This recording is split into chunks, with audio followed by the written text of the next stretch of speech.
My name is Eleanor, and I've spent most of my life trying to carve a space for myself where I wouldn't be ignored. I am in my early 40s now, a place where the world expects you to have it all figured out. But I still feel like I'm fighting for recognition in every area of my life. It's strange, isn't it, to feel like you've done everything right, yet still not belong. I grew up in a family that exudes wealth and success, but not in the way that people often imagine. My father, a prominent real estate mogul, built an empire with the kind of tenacity that only comes from decades of hard work. My brother, John, took the reins after him, making his mark in the corporate world through connections that were more powerful than any business strategy.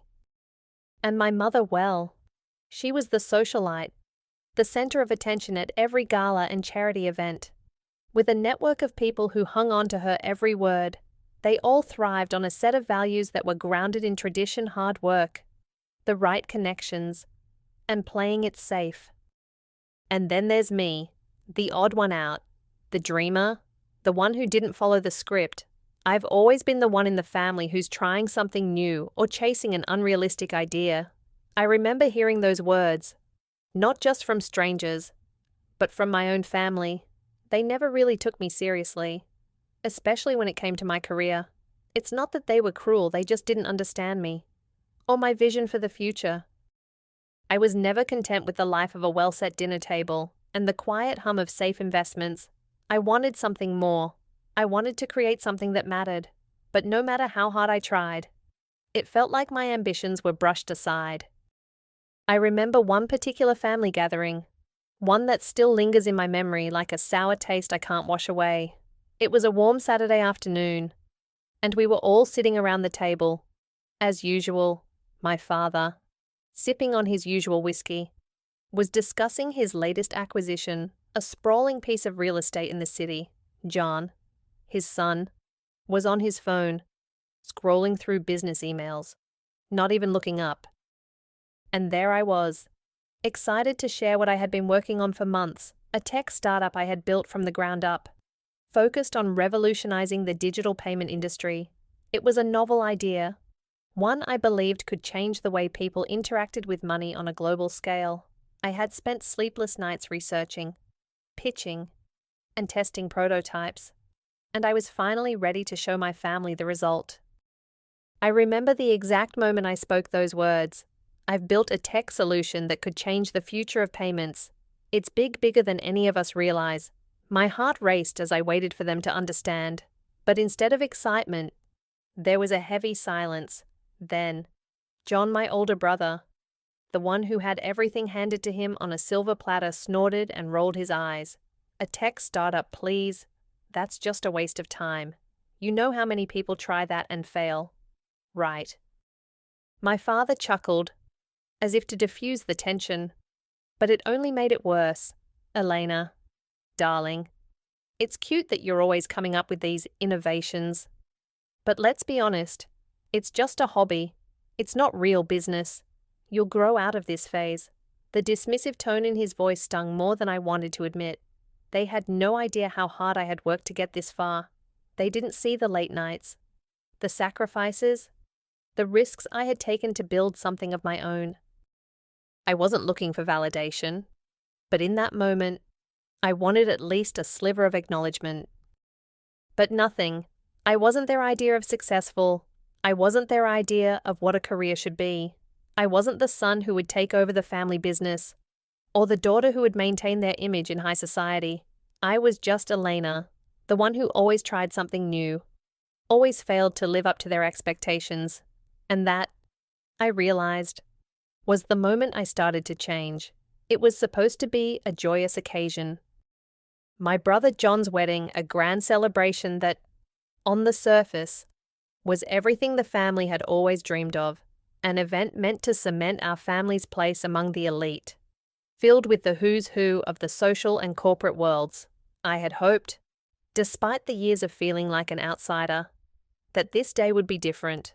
Maybe, just maybe, I could find my place, my worth, among the people who had so often looked down on me.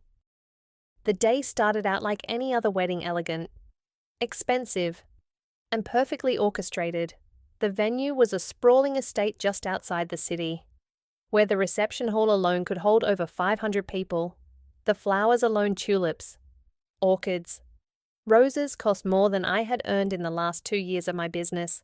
The guest list was a who's who: investors, CEOs, politicians, old friends of my father from the real estate world.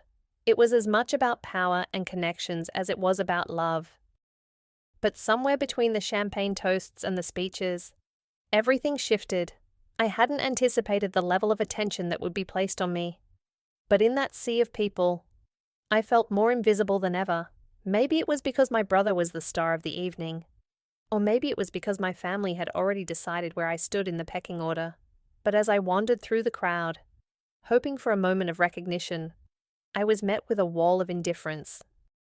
Then, everything changed. As the reception wore on, I found myself in a private corner of the venue, chatting with Lucas, my business partner. We had been working together for years, building our digital payment startup from the ground up. He was more than just a colleague, he was a friend, or so I thought. We had just secured a significant investor, a deal worth $10 million that could push us into the big leagues. But Lucas seemed distant. He wasn't as enthusiastic as he had been in our previous meetings, and there was a coldness in his voice that I couldn't ignore. I tried to brush it off, convincing myself it was just nerves, that the wedding atmosphere was getting to him. But when I stepped away for a moment to grab another drink, I overheard him on the phone. He was speaking in hushed tones, but the words that slipped through hit me like a cold slap across the face. I can't keep doing this. Elena, it's too risky. I'm pulling out. It's better for me, for my future. You'll have to figure out how to manage this without me. My stomach dropped as the gravity of his words sank in. Pulling out, my business partner, my friend, was abandoning me. Not only that, but he was taking the investor money $10 million along with him. In one sentence, he had obliterated everything we had worked for. The plan, the dream, the future we had built. Gone, just like that. I felt a rush of blood in my ears, my heart pounding in my chest. My first instinct was to confront him, to demand answers. But before I could move, I heard a voice calling my name. It was my mother, beaming, as if the wedding had just turned into some kind of fairy tale for her. Elena, darling, you look so lovely tonight. Are you enjoying yourself? She asked, completely oblivious to the storm that had just begun inside of me. I nodded, my lips tight, trying to keep my composure, but the weight of what had just happened pressed down on me, suffocating me. I had just been betrayed not just by Lucas, but by someone I had trusted completely. He had seen my vision, believed in my idea, and now he was walking away. I knew the financial consequences of his decision were catastrophic. Our startup was built on the promise of that $10 million infusion. Without it, we were doomed. I spent the rest of the evening in a daze, moving from one conversation to another. But my mind was elsewhere. I couldn't stop thinking about the enormity of the loss I had just faced, not just financially, but emotionally as well. And the worst part was, as the night went on, I realized I wasn't even sure who I could turn to for support. As the wedding reception wound down, and people began to leave, I found myself in a corner of the venue, watching as my family surrounded John and his new wife, congratulating them, admiring the wedding gifts. I could hear snippets of conversation talk of business deals, new properties, money, but not once did anyone ask me how I was doing. Not once did anyone notice that my world was crumbling around me. It wasn't long before the bills started to pile up. The $25 million in debts, a mix of loans and obligations I had secured in good faith, now loomed over me like a heavy weight I could barely lift. I tried to reach out to my family, hoping that maybe, just maybe, they would see the seriousness of my situation. But the response was exactly what I feared. Maybe it's time to cut your losses. Elena, this was never going to work out. You've been chasing a pipe dream for too long. The words hit me harder than I expected. These were the same people who had mocked me for years, who had laughed at my ambitions. Now, when I needed them most, they were telling me to quit. I realized then that I was on my own. I couldn't rely on anyone, family, friends, or even business partners. This was my fight, and I had to figure out how to survive it alone. But in the silence of that moment, something changed. It wasn't just about money anymore. It wasn't just about the betrayal. It was about proving to myself that I could rise from the ashes of this disaster. And that's exactly what I intended to do. The wedding, with all its grandeur and hollow celebrations, had ended, and I was left standing alone in the dark, silent parking lot, staring at my reflection in the glass doors. My hands trembled, not from the cold, but from the emotional chaos that was churning within me. The tears that had threatened to spill during the reception never did, but that didn't mean the hurt was any less real. I felt the weight of betrayal press on me, the suffocating realization that everything I had worked for had just crumbled in an instant. My business partner had abandoned me, the $10 million investment gone, and my own family had distanced themselves from me, their lack of support louder than any comforting words they could offer. I stood there for what felt like hours, my mind racing with a million thoughts. I should have known. I should have seen it coming. Lucas had always been a risk-taker. But this was something else. I should have seen it in his eyes, in the way he had pulled away from me over the past few months. But I didn't. I had trusted him, just as I had trusted everyone else who had come into my life. And now, I was alone, really alone. I didn't want to face my family. I didn't want to return to that mansion, with its laughter and clinking glasses, knowing that my failure would be the unspoken elephant in the room. So, I made my choice. I left. I couldn't stay there, surrounded by people who had never truly believed in me. It wasn't just Lucas. It wasn't just the 10 million. It was everything, every slight, every dismissed idea, every time I had been told my dreams were childish or naive. It was my brother's condescending smirk, my father's casual dismissal, and my mother's half-hearted encouragements. They had never seen me, not really. The drive home was a blur. I felt numb, as if my mind had shut down in an effort to protect me from the full weight of my failure. But when I finally pulled into my driveway and turned off the engine, I was hit by a rush of emotions. The house, the life I had built, felt so empty now. Everything felt hollow. The walls of my office stared back at me as I walked in, the papers on my desk waiting for me to deal with them, to make sense of the disaster that had unfolded.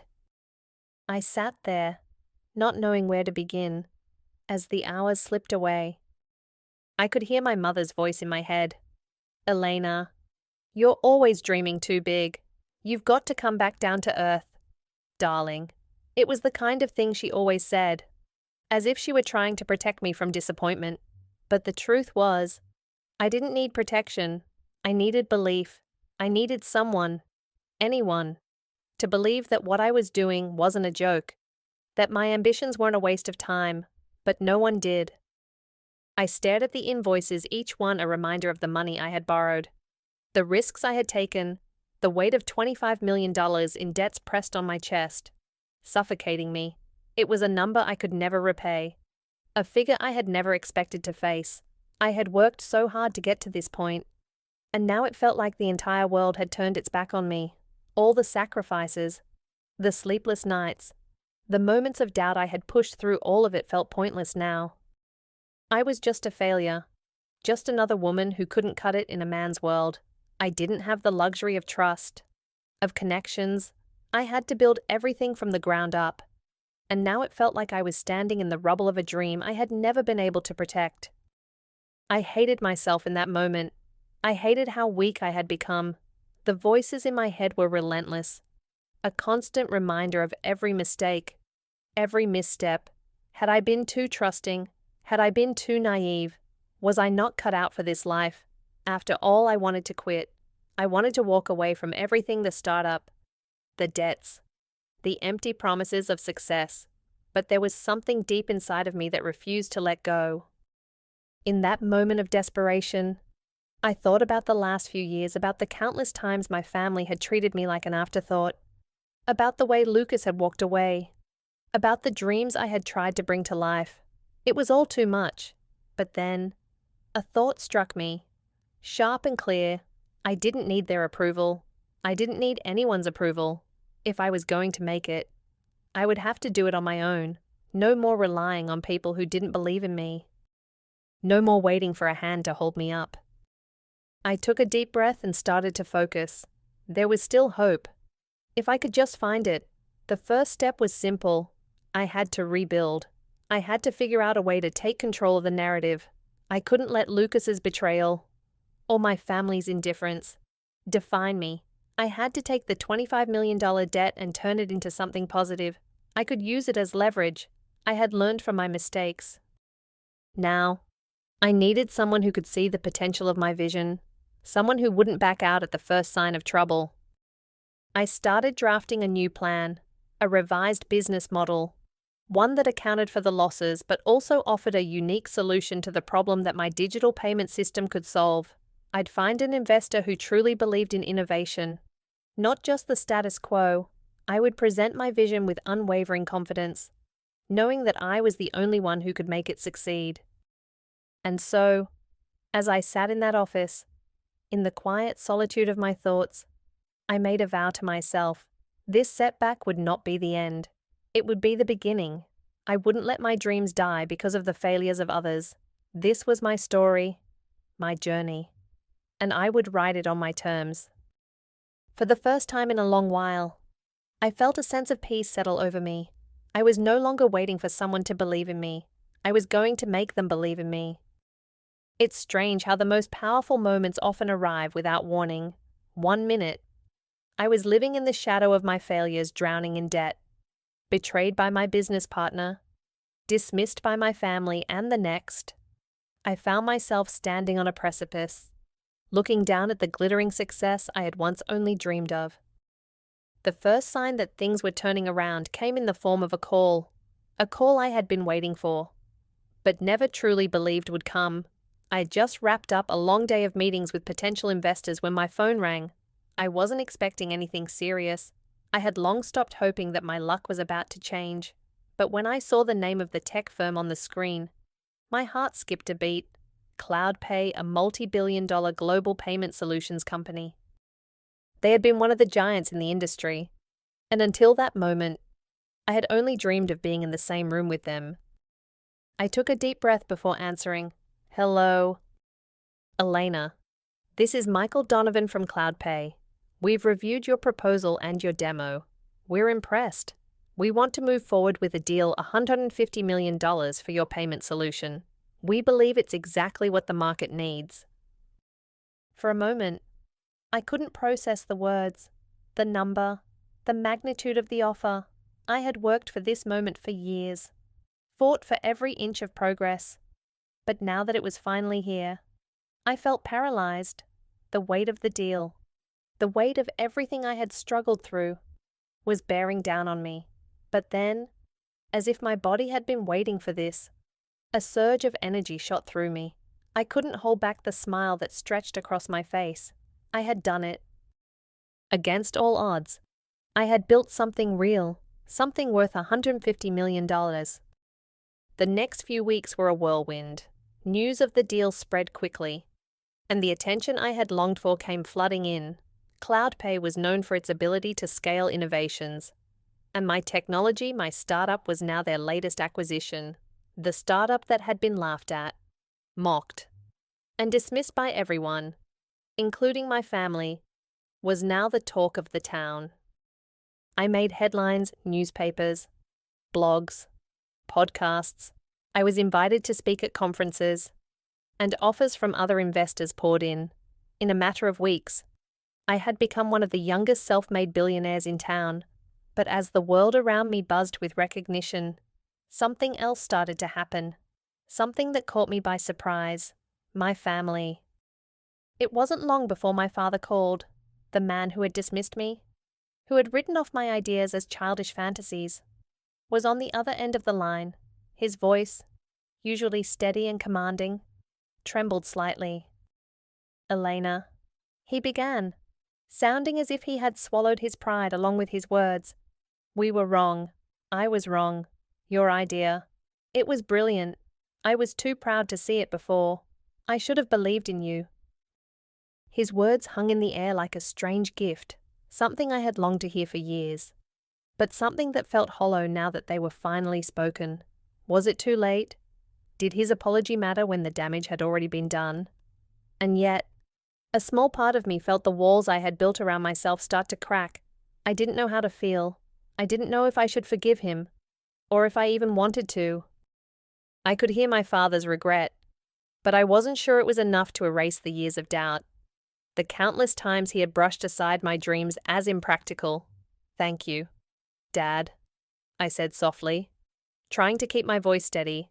But you should know, this wasn't for you. It wasn't for anyone else. It was for me. The next few days were filled with similar conversations. My brother John, who had laughed at my idea at the wedding, was calling me now not with mockery, but with praise. Hey, Eleanor, he said one afternoon, his voice warmer than I had ever heard it. I've been thinking about your success. I know I was wrong about your startup, and I want to hear more about what you're doing next. I have a few ideas of my own. I'd love to get your advice on how to run a real business, like how to make it sustainable long-term. It was as if the roles had reversed. The younger sister who had always been pushed aside, the one who couldn't measure up to the legacy of success that John had inherited, was now being treated like a mentor. And I was expected to play the part of the wise older sibling, the one with all the answers. The irony wasn't lost on me. I listened to John, but I couldn't help but feel a sting of bitterness. He was asking me for advice on business now. After all the times he had belittled me, the same man who had mocked my dreams, who had laughed at my ambition, he had no idea how deeply those words had hurt, how they had fueled my drive, but also how they had scarred me. And then, there was the wedding, the event that had sparked so much pain for me, the moment that had shattered whatever hope I had left of ever being accepted by my family. As I reflected on it, I realized something. It wasn't just Lucas's betrayal that had hurt. It wasn't just the family's indifference. It was the truth I had been running from. My family had never seen me for who I was. They had seen me as a side story, as a footnote in their grand narrative, a little sister, a daughter who didn't fit the mold. But now, things were different. I had something they could no longer ignore. I had proof. My success had forced them to see me not as the dreamer, not as the failure, but as someone who had built something extraordinary, something that was worth billions. And that's when it happened, the moment I least expected, when everything I had worked for came full circle. My son, Michael, who had been sitting quietly in the corner, watching the adults talk, suddenly stood up and walked over to me. He had been quiet for most of the evening, his young mind absorbing everything around him. But now, he seemed different.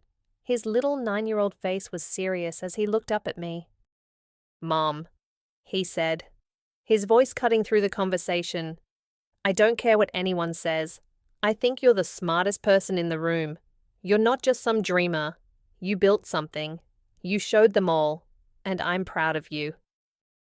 There was a moment of stunned silence. My family, the very people who had disregarded me, now turned their eyes on my son. His words were simple, but they were powerful. My heart swelled with pride. In that moment, Michael had done more than just speak the truth. He had spoken it for me. He had shown them the truth I had longed for them to see, that I was capable, that I had value, and that my dreams weren't just illusions. The room was silent for a long time. My father, John, even my mother, looked at Michael as if they were seeing him and me through a new lens. And for the first time, I realized that my success wasn't just about money or business.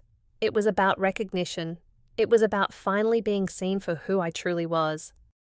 I had done it, not for them, but for myself, and that was all that mattered.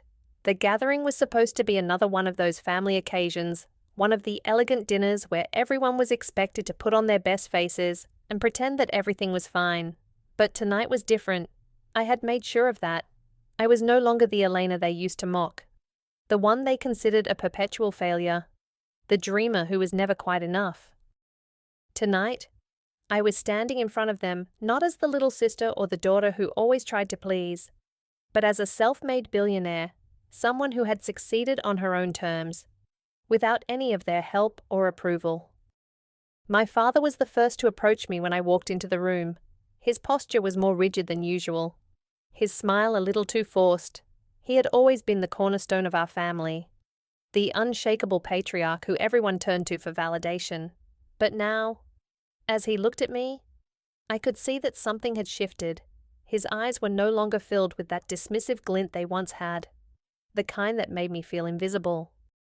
Now there was something like respect in his gaze, something I hadn't seen in years.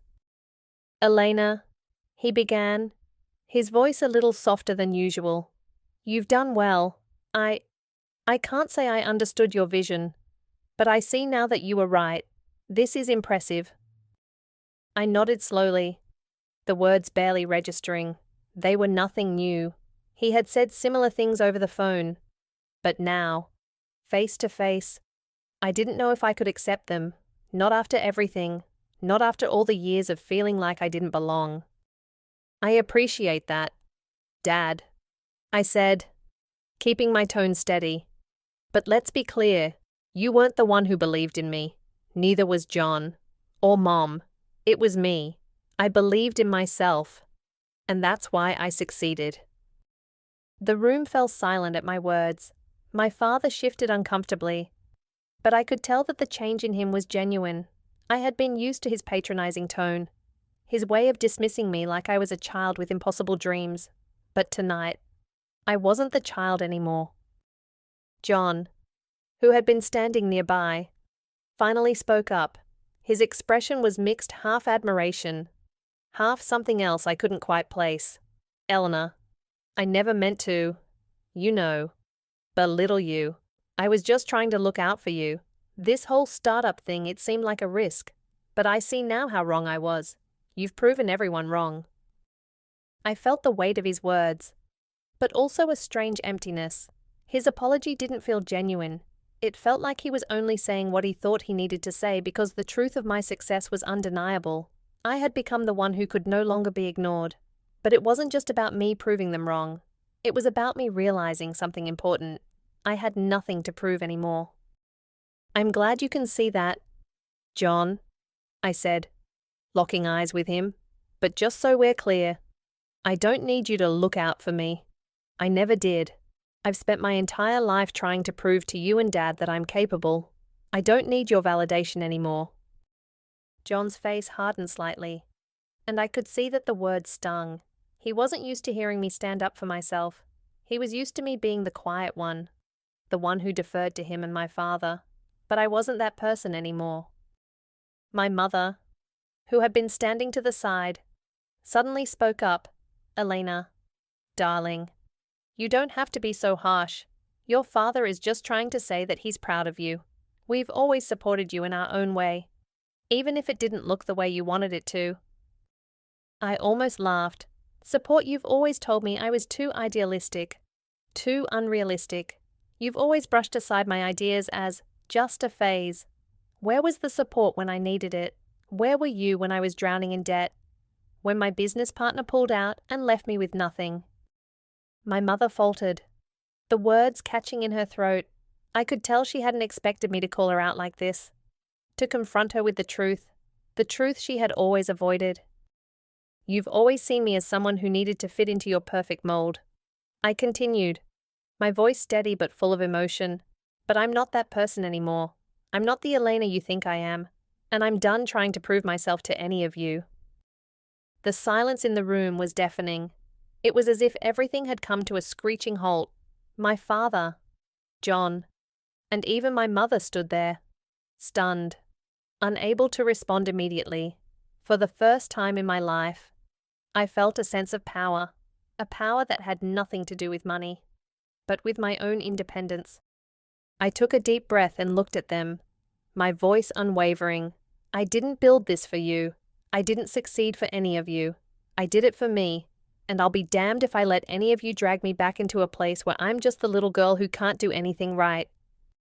John opened his mouth to say something, but I raised my hand to stop him. "No," I said firmly.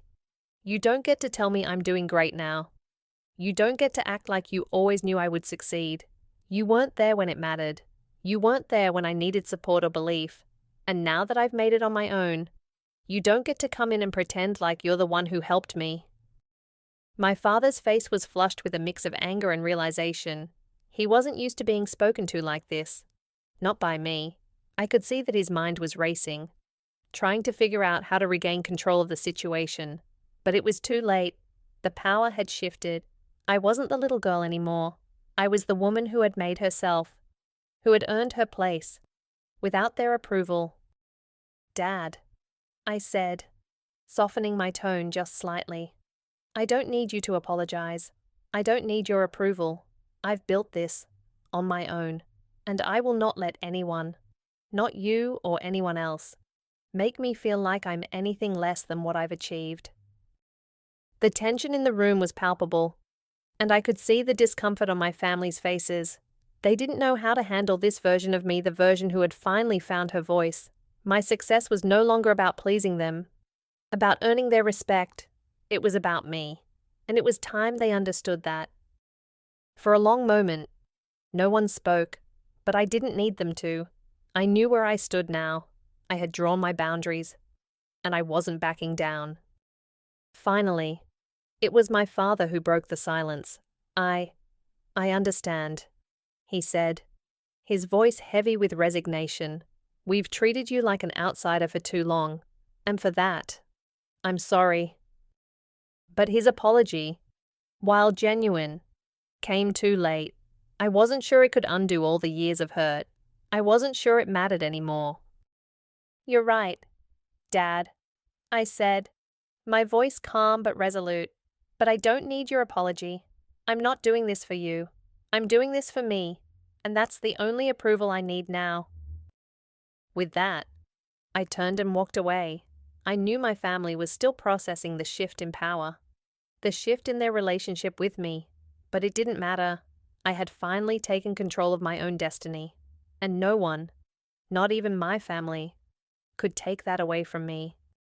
As I stood at the top of my office building, overlooking the sprawling city below, I couldn't help but feel a sense of peace settle over me. The city, once a distant dream, a symbol of all I wanted to achieve, now felt like mine, my empire. Born from nothing more than an idea and an unwavering belief in myself, had taken root and flourished. I had proven everyone wrong, my family, my business partner, even the world that once doubted me. But as I looked out at the glittering skyline, something within me had shifted.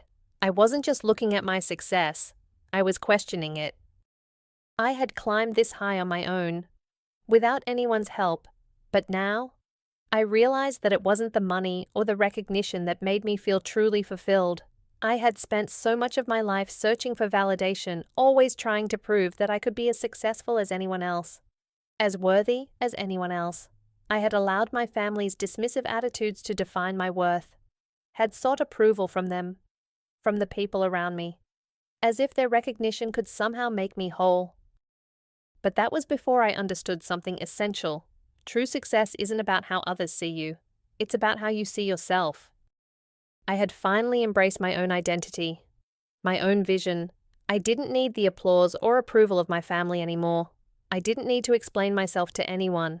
What mattered now was that I had built this for me, not for anyone else. I had chosen to live for myself, to pursue my dreams for the sake of my own growth, not because of some desire to earn a place in the world that others had already set aside for me. I found myself standing in the middle of my office, a space that had once felt foreign to me, a place where I had feared I didn't belong. But now, it was a symbol of everything I had achieved. As I gazed out at the city, I began to wonder, what is the true value of success? Is it about the money, the glimmering numbers in my bank account, the shiny title, the recognition I'd received from investors and industry leaders? Is that really what makes it worth it? Or is it about the journey, the late nights, the sacrifices, the moments of doubt that I pushed through, the friendships and betrayals that shaped me into who I am today. The truth is, I don't have the answers. I've spent years searching for them. But in the quiet moments of reflection, I realize that the answer is not something I will ever find in someone else's opinion, or even in a final destination. It's something I will need to define for myself over and over again. As life unfolds, I have learned that the true test of success lies not in the applause we receive or the accolades we accumulate, but in the quiet assurance that we are living authentically, according to our own values, and not the expectations of others. As I stand here, in this place I've earned, I realize how far I've come. I don't need the validation of my family anymore. What I need now is to continue carving my own path, to make choices based on what feels right for me, not what anyone else thinks I should do. The past was filled with doubt, frustration, and rejection, but the future holds the promise of self-definition. So, I ask myself and I ask you, the reader, how much of what we pursue is truly for ourselves, and how much of it is for the validation of others? In a world that constantly tells us to measure our worth by external standards, by how much money we make, the recognition we receive, the titles we hold, it's easy to lose sight of who we really are and what we really want. The world applauds us when we succeed in ways that are visible and easily recognized. But true fulfillment, I've come to realize, comes from the quiet, inner knowing that we are doing what we were meant to do, regardless of how it's perceived. So, what is success for me? It's no longer about the applause or the accolades. It's about knowing that I did this for myself. It's about feeling proud of the journey, not just the destination. And it's about setting boundaries, creating space where I am no longer defined by the opinions of others. As I continue this journey, I challenge myself to live authentically, to continue questioning the very idea of success, and to never stop asking, what does success mean to me? And how can I live it fully, for myself, without looking for anyone's approval? I encourage you, the reader, to ask the same questions, to look deep within yourself and reflect on your own path. Are you pursuing your dreams for yourself, or for the validation of others? What would it look like to live a life based solely on your own values, free from the weight of others' expectations? Success, as I've learned, isn't a fixed destination. It's a lifelong journey, and it starts with knowing yourself and standing firmly in your own truth. The journey is long, and the road is winding, but the most important thing I've discovered is this: we are the ones who define our own worth.